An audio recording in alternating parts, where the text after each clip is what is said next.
আসসালামু আলাইকুম স্টুডেন্টস, আশা করি তোমরা ভালো আছো। অনলাইন ক্লাসে তোমাদেরকে স্বাগত। আমরা কমপ্লিটিং করছিলাম। আমরা 3 নম্বর রুল পর্যন্ত শিখেছিলাম। আজকে আমরা নতুন কিছু রুল জানবো এবং শিখব।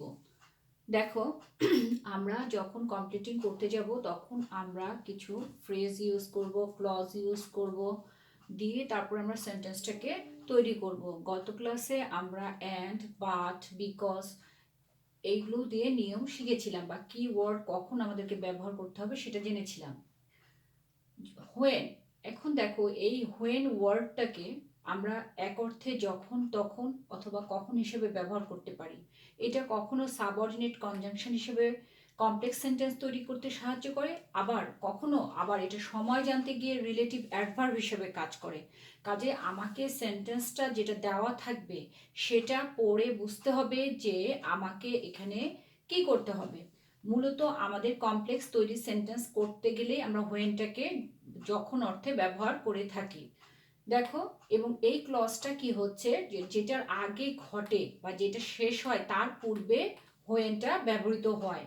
When they saw the lion, তারপরে আমাদেরকে কমপ্লিট করতে দিয়েছে যে যখন তারা সিংহটা দেখেছিল। তো তাহলে যখন কেউ সিংহ দেখে তখন বাংলায় আমরা কি বলতে পারি, তখন তারা কি করেছিল, তারা পালিয়ে গিয়েছিল বা দৌড়ে পালিয়ে গিয়েছিল। তাহলে দে র্যান অ্যাওয়ে। আবার দেখো, when we heard the news, আমরা যখন সংবাদটা শুনেছিলাম, উই ওয়েন্ট দেয়ার, আমরা সেখানে পৌঁছেছিলাম বা গিয়েছিলাম। তাহলে কি হচ্ছে যে এখানে দেখো যে হোয়েনটা যখন বা তখন এই অর্থে ব্যবহৃত হচ্ছে এবং এটা কমপ্লেক্স সেন্টেন্স তৈরি হচ্ছে। একটা প্রিন্সিপাল ক্লজ আছে, একটা সাবঅর্ডিনেট ক্লজ রয়েছে। কিন্তু এইখানে দেখো আই নো দ্য টাইম, পুরো একটা স্বাধীন বাক্য, independent sentence. I know the time when dash.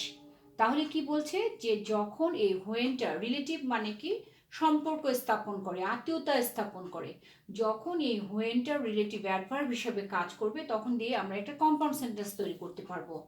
I know the time when the train will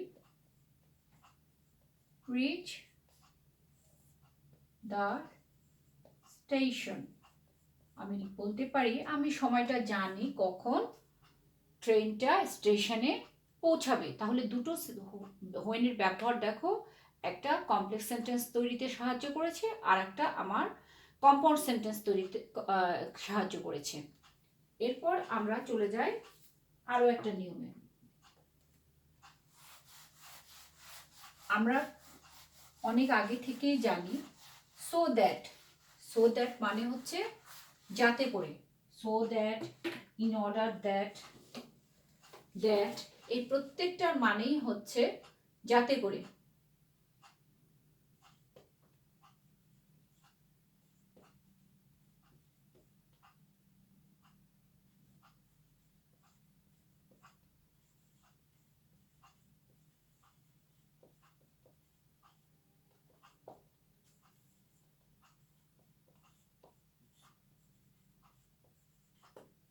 যদি আমার কোনো কারণ বা উদ্দেশ্য বোঝায় তাহলে আমরা এই কনজাংশনগুলো সাবঅর্ডিনেট ক্লজের পূর্বে ব্যবহার করব। তাহলে আমি কি বলতে পারি, যদি কোনো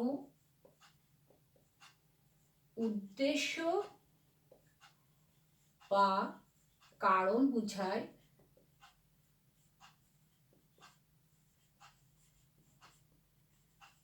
বোঝালে এই যে কনজাংশনগুলো আছে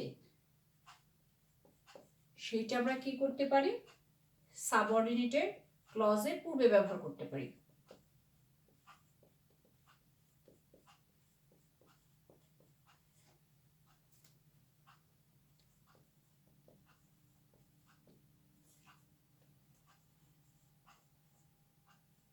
এবং এই তিনটার মানেই একই এবং গঠন প্রক্রিয়া একই।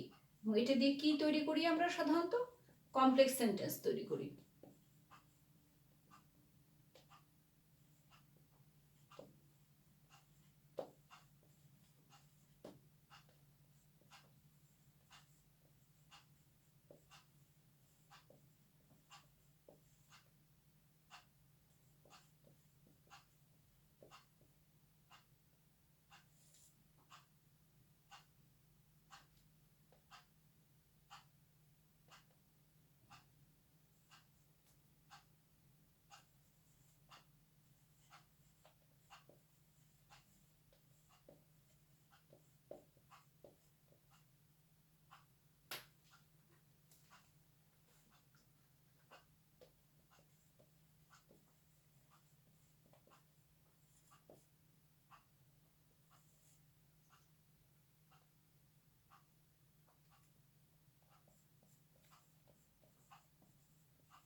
দেখো so that, that, in order that, এই তিনটে কনজাংশনেরই মানে হচ্ছে যাতে করে।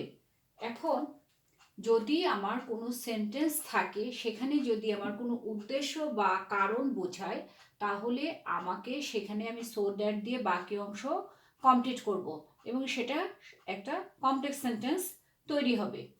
এখন তোমাদেরকে দেখতে হবে প্রথম ক্লজটা কোন টেন্সে আছে। প্রথম ক্লজটা যদি পাস্টে থাকে, তখন আমি যখন সেন্টেন্সটা সো দ্যাট দিয়ে করব, তখন সাবজেক্টের পরে যদি সেটা পাস্টে থাকে তাহলে আমি প্রয়োজন অনুসারে কুড বা মাইট নিয়ে আসতে পারি। আবার সেটা যদি প্রেজেন্টে থাকে তখন সেখানে আমি ক্যান বা মে নিয়ে আসতে পারি। দে ওয়ার্ক হার্ড, তারা কঠোর পরিশ্রম করেছিল। সো দ্যাট, যাতে করে, তাহলে কেন কঠোর পরিশ্রম করেছিল? সো দ্যাট, তাহলে সাবজেক্ট নিয়ে আসলাম দে কুড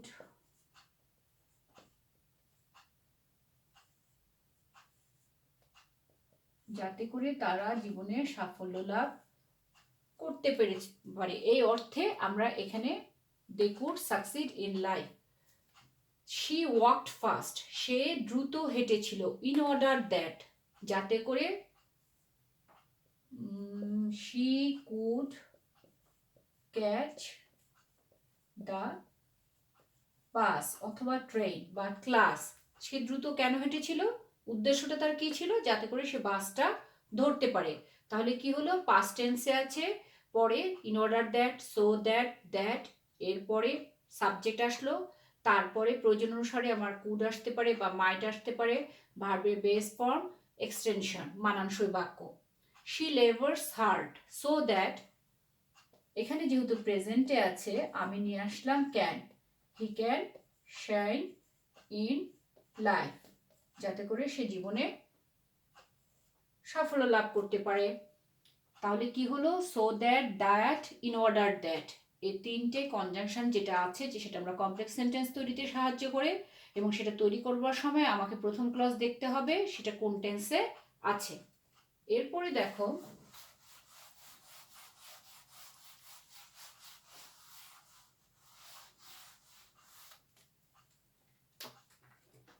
আমরা কি জানি? দো, অলদো, এটার মানে কি? তথাপি, যদিও। দো, অলদো, ইভেন, ইফ, প্রত্যেকটার মানেই হচ্ছে তবুও বা তথাপি। তাহলে কি হবে? আমার যে কনজাংশনগুলো ব্যবহৃত হবে যে ক্লজটাতে, তার দ্বিতীয় ক্লজটাতে আমার বিপরীত কোনো কিছু দিয়ে সেন্টেন্সটা কমপ্লিট করতে হবে। এইটা কি করে? এইটাও সাবঅর্ডিনেট ক্লজের পূর্বে বসবে। তারপরে কি করছে? এটাও আমার কমপ্লেক্স সেন্টেন্স তৈরি করছে।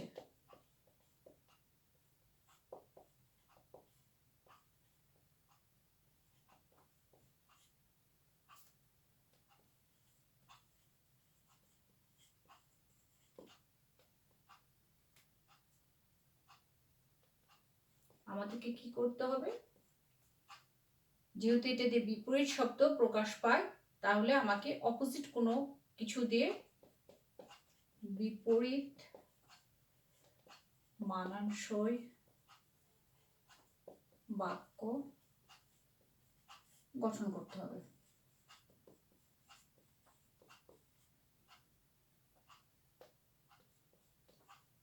যেমন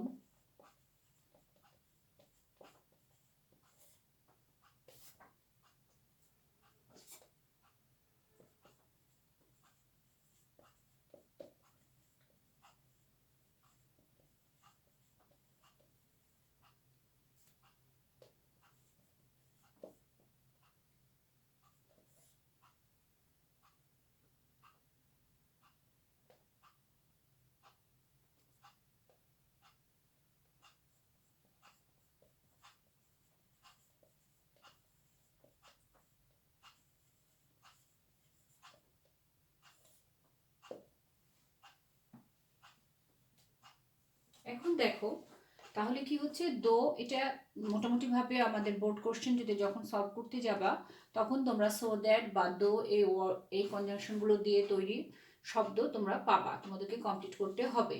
তাহলে কি করতে হবে, দো, অল দো, ইভেন দো, এগুলোর মানে হচ্ছে তথাপি বা তবুও। এবং এটা কি করছে, আমাকে কমপ্লেক্স সেন্টেন্স তৈরি করতে হচ্ছে। এটা যখন আমরা তৈরি করব তখন আমাকে কি করতে হবে, যে ক্লজটাতে কথা দেওয়া থাকবে তার বিপরীত মানানসই বাক্য দিয়ে আমাকে সেই সেন্টেন্সটা তৈরি করতে হবে, এবং যেই টেন্সটা থাকবে পরের ক্লজটা আমাকে সেটাই মেনটেন করতে হবে। যেমন দেখো, দো হি ইজ ওল্ড, যদিও সে ছিল বৃদ্ধ। তাহলে যদিও সে বৃদ্ধ, বৃদ্ধরা হলে সাধারণত কি করতে পারে, তারা ভালো মতো কাজ করতে পারে না। কিন্তু তাহলে কি করতে পারি, আমি এখানে বিপরীত কি করতে পারি, হি ক্যান ওয়ার্ক হার্ড, সে কঠোর পরিশ্রম করতে পারে। তার মানে কি, বৃদ্ধ হওয়া সত্ত্বেও সে কি করতে পারে, কঠোর পরিশ্রম করতে পারে। দো দ্য ওয়েদার ওয়াজ ফাউল, যদিও আবহাওয়াটা ভালো ছিল না বা খারাপ ছিল, তাহলে আমি কি করতে পারি, দে বা যেটাই লিখি না কেন, দে ওয়েন্ট আউটসাইড, যদিও ওয়েদারটা খারাপ ছিল তারপরেও তারা কি করেছিল, তারা বাইরে গিয়েছিল। ওয়েদার খারাপ হওয়া সত্ত্বেও তবুও তারা বাইরে গিয়েছিল। দো হি ইজ নিডি, যদিও সে খুবই মানে নিডি বলতে এখানে গরিব অর্থে না, মানে খুব তার দরকার রয়েছে কোনো কিছু, তারপরও কি বলতে পারি, he does not take any bribe, needy হওয়া সত্ত্বেও সে কি করছে, কোনো ঘুষ নেয় না। although he is needy, he is honest বললে দুটো যেহেতু একই কথা আসছে, আমার বিপরীত কথা নিয়ে আসতে হবে, তাহলে এটা he does not take any bribe, এটাই বেশি মানানসই আসছে। এরপরে দেখো,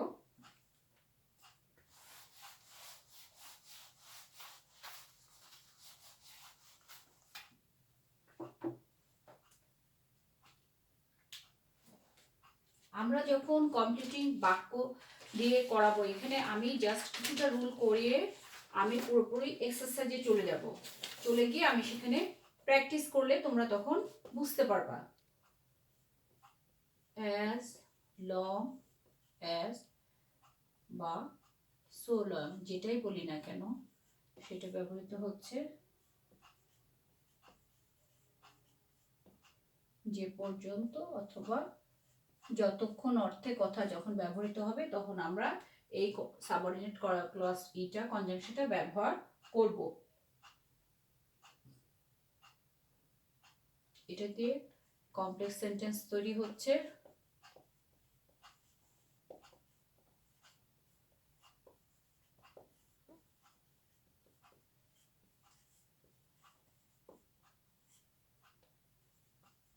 আর কি হচ্ছে, এটা হচ্ছে একটা সাবঅর্ডিনেট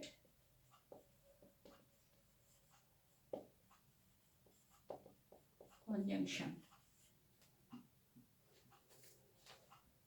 যেমন আমি যদি বলি,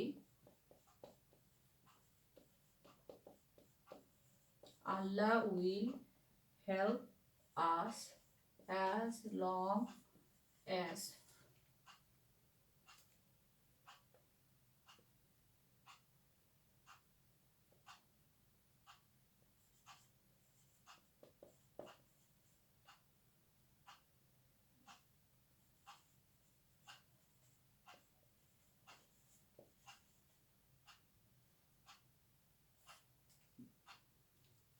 তাহলে কি হলো, as long as, so long, এটার মানেটা হচ্ছে যে পর্যন্ত বা যতক্ষণ পর্যন্ত। এটা অ্যাজ ইউজুয়াল কমপ্লেক্স সেন্টেন্স আমার তৈরি করতে আমি ব্যবহার করছি, এবং এটা সাবঅর্ডিনেট কনজাংশন হিসেবে ব্যবহৃত হচ্ছে। তাহলে Allah will help us as long as, এই আল্লাহ উইল হেল্প আস এই সেন্টেন্সটা আমার সাধারণত থাকে, আল্লাহ উইল হেল্প আস, আমাদেরকে আল্লাহ সাহায্য করবেন যতক্ষণ পর্যন্ত, অ্যাজ উই আর অনেস্ট বলো, সিনসিয়ার বলো, যাই বলো না কেন সংক্ষিপ্তভাবে, তাহলে Allah will help us as long as we are sincere বা অনেস্ট। আবার দেখো, wait here as long as the sun sets. এখানে অপেক্ষা করো যে পর্যন্ত না সূর্য অস্ত যাচ্ছে। তাহলে যে পর্যন্ত অর্থে আমি এই অজ লং অজ কনজাংশনটা ইউজ করতে পারি। আবার দেখো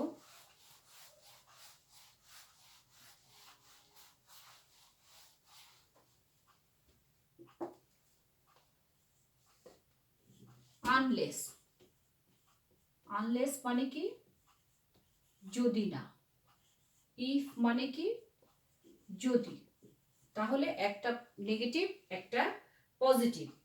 তাহলে কি করা হচ্ছে, যখন আমার নেগেটিভ অর্থ মানে আনলেস কথাটা থাকবে তখন আমি সেই ক্লজটাতে আর অতিরিক্তভাবে নেগেটিভ কোনো ওয়ার্ড নিয়ে আসবো না।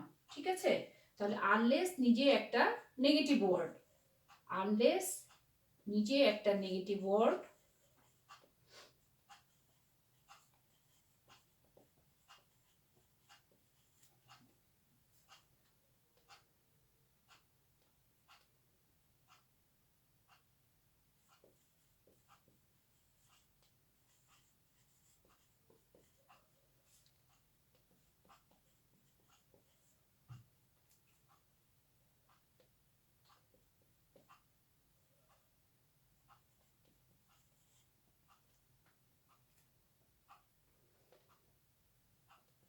আর ইফ হচ্ছে পজিটিভ। দুটোই হচ্ছে আমার সাব অর্ডিনেট কনজাংশন। তারপরে কি করছি, এটা আমরা কি তৈরিতে সহায়তা করছি, কি বাক্য তৈরি করছি? মূলত কমপ্লেক্স বাক্য তৈরি করছি। যেমন ধরো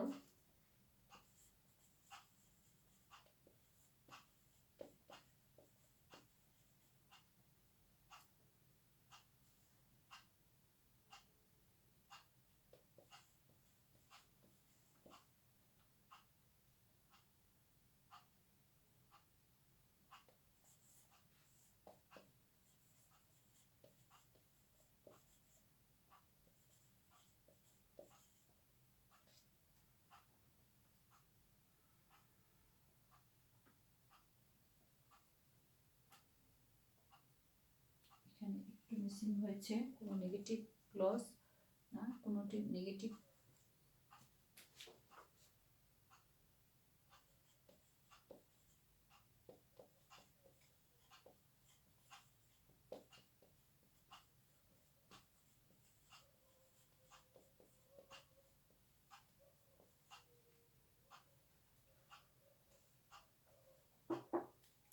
তাহলে আনলেস হচ্ছে যদি না, ইফ হচ্ছে যদি।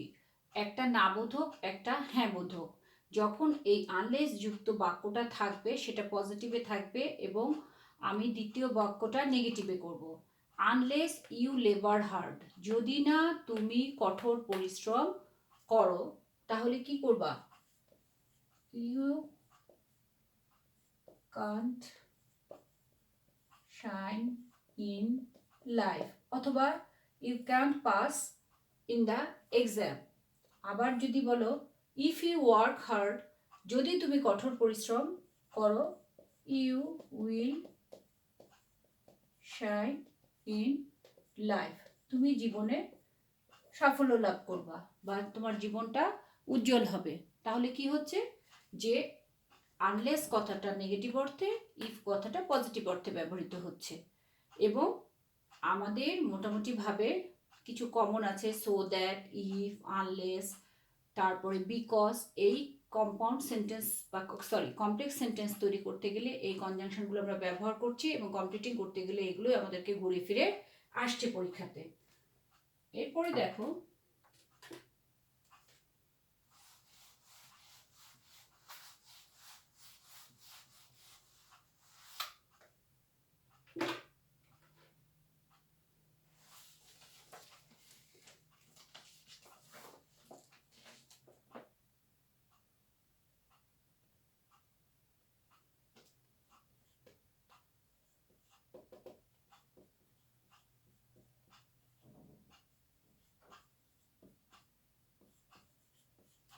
So dot dot that.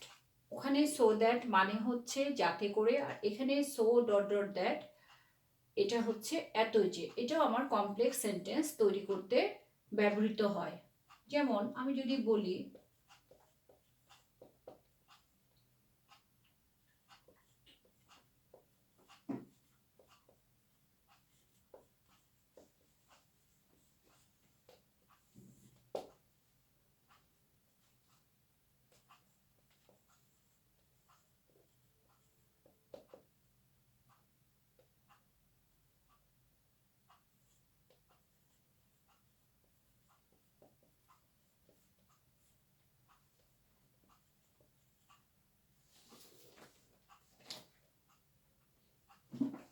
দেখো, তাহলে সো ডট ডট দ্যাট, এটা এতই যে, এটা কমপ্লেক্স সেন্টেন্স তৈরি করতে ব্যবহৃত হয়। এইটাও আমার সো দ্যাটের মতন খেয়াল করতে হবে যে এটা কোন টেন্সে আছে, পরের ক্লজটা আমার সেই টেন্স অনুযায়ী হবে। এখানে সাবজেক্ট হবে, সাবজেক্টের পরে এখানে ক্যান নট বা could not, may not, might not, can, could সে অর্থে ব্যবহৃত হবে। The boy is so poor that, লোক ছেলেটা এতই দরিদ্র ছিল যে, সরি দুইবার দ্যাট ব্যবহৃত হয়ে গেছে। The boy is so poor that he can't eat properly, সে কি করতে পারে না, যে যথাযথভাবে খেতে পায় না। বা হি কান্ট মেনটেন হার ফ্যামিলি, তার হিজ ফ্যামিলি, তার ফ্যামিলিটাকে মেনটেন করতে পারে না। আবার দেখো, the man was so weak that, লোকটা এতই দুর্বল ছিল যে হি কুডন্ট ওয়াক, সে হাঁটতে পর্যন্ত পারে না। তাহলে যখন আমার এতই যে কথা হিসেবে ব্যবহৃত হবে তখন সো ডট ডট দ্যাট ব্যবহার করব, আর যখন যাতে করে ব্যবহৃত হবে তখন সো দ্যাট ব্যবহার করব। তাহলে মূলত আজকে আমরা অনেকগুলো নিয়ম সম্পর্কে একটু জানলাম। সামনের ক্লাসে আমি আশা করছি যে আমি কমপ্লিটিং এর বাকি রুলগুলো শেষ করে পরবর্তী ক্লাসে আমি এক্সারসাইজে চলে যাব। আজকে এই পর্যন্তই। তোমরা ভালো থাকো, সুস্থ থাকো, পড়াশোনা করো। আল্লাহ হাফেজ।